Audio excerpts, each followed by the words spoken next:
Iván de Los Ángeles Company, jove escriptor xeraquer, ha presentat a la Biblioteca Municipal la seva obra literària Ecos de Odio, una novel·la d'aventura fantàstica amb un estil propi que no deixarà indiferent al lector, una novel·la centrada en els sentiments i conflictes interns dels personatges.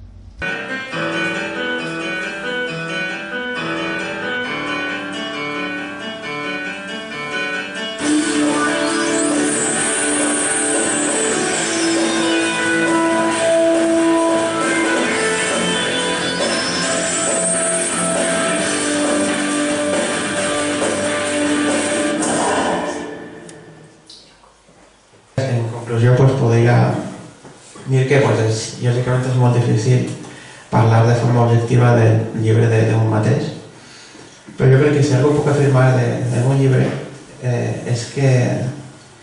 no ha de ser ningú indiferent, no diran això ja ho he vist antes, perquè la meva principal intenció era fer una obra original. Al finalitzar la presentació, l'escriptor xeraquer Iván de Los Ángeles va dedicar el seu llibre Ecos de Odio a tot aquell que ho va desitjar.